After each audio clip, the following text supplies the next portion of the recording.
Today we're talking about Ozploitation, a wave of wild Australian genre movies from the 70s and 80s. Low budgets, no rules, everything we love. So here are 9 great Ozploitation movies you need to see.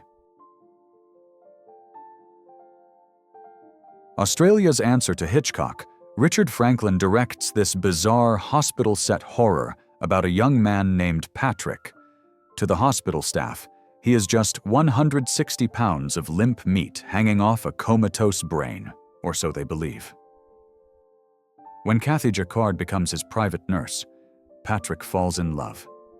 He can't move or speak, but he can use telekinesis, and he uses it to manipulate the world around him, trying to bring himself and Kathy together. At its core, Patrick is a love story, but like Patrick himself, it's a deeply unhealthy one. He's both repulsive and sympathetic at the same time. Unable to understand his own feelings, he turns them into increasingly angry and violent acts. While Patrick struggles with his emotions, Kathy begins to suspect the truth and tries to convince others that Patrick is fully conscious.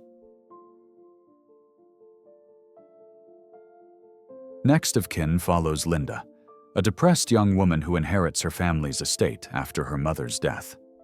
Part of that estate is a long-running rest home. As Linda reads through her mother's diary, strange events begin to surface around the property. Residents start dying, and she becomes aware that something may be watching her. The rest home itself is central to the film. It's an isolated, unsettling place, and much of the tension comes from watching Linda explore it and slowly uncover what's been hidden there. The film aims for quiet dread, letting its images linger rather than pushing things forward too quickly. After the success of Jaws, filmmakers leaned hard into man versus nature stories. One of the more unusual entries is Razorback, a 1984 horror film about a massive boar tearing through the Australian outback. Like Jaws, the film understands the power of restraint. The creature is rarely shown. Most of the time, we only hear about it or see the damage it leaves behind. When cars are flipped or buildings destroyed, you feel its size and strength without getting a clear look at it. Razorback focuses heavily on human conflict. The characters spend so much time dealing with hostile locals that it's easy to forget there's a killer animal on the loose at all. The film also avoids feeling predictable. It removes its apparent main character early on, making it clear that no one is safe. That choice raises the tension and keeps the rest of the story on edge. Based on the true story of bushranger Dan Morgan, Mad Dog Morgan plays like an exploitation biopic. Morgan was known for his violent and unpredictable behavior, and the film fully leans into that reputation. The story follows Morgan as he kills, robs, and brutalizes his way through the Australian bush. The tone is surreal and clearly influenced by spaghetti westerns. To see the film as intended, the uncut and unrated version is essential. Dennis Hopper's performance is extreme, fueled by an intense on-set method approach that matches the character's instability. From the same director as Patrick, Richard Franklin, Roadgames is his most direct nod to Hitchcock. The idea started when Franklin showed Rear Window to screenwriter Everett DeRoche, who reworked it into a thriller set on the open road.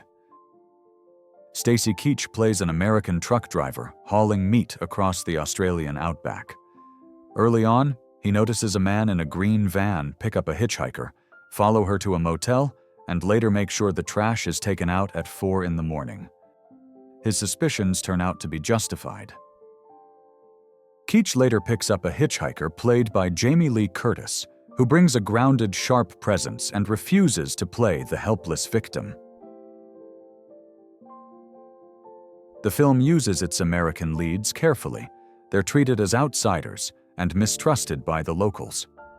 Meanwhile, the suspected killer blends in easily, protected by familiarity. Franklin keeps the pacing tight, adds small touches of humor, and delivers one of his cleanest suspense exercises. The Plumber is a made-for-TV black comedy directed by Peter Weir early in his career, long before The Truman Show. A strange plumber begins tormenting a young graduate couple in their apartment. He shows up uninvited, fixes things that aren't broken, rearranges their bathroom, and slowly turns everyday repairs into a series of mind games. The plumber, Max, is played by Ivar Kantz, who makes the character impossible to ignore.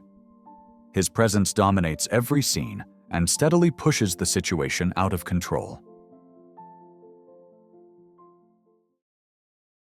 Long Weekend follows Peter and Marcia, a married couple who spend their getaway arguing and treating the natural world with complete disregard. They litter cigarette butts, damage trees, and spray aerosol cans until nature decides it's had enough. John Hargreaves and Bryony Behetz give grounded performances, and the direction keeps most of the threat implied rather than shown. There are no giant monsters and no coordinated animal attacks. The tension comes almost entirely from atmosphere. Turkey Shoot is a low-budget action sci-fi film loosely in the vein of The Most Dangerous Game, and it goes all in on violence and mayhem. Set in a dystopian future, the film imagines a society where people labeled as deviants are rounded up and sent to prison camps. From there, they're forced into a deadly survival game, hunted for sport by the rich and powerful. It's angry, confrontational, and not subtle about it.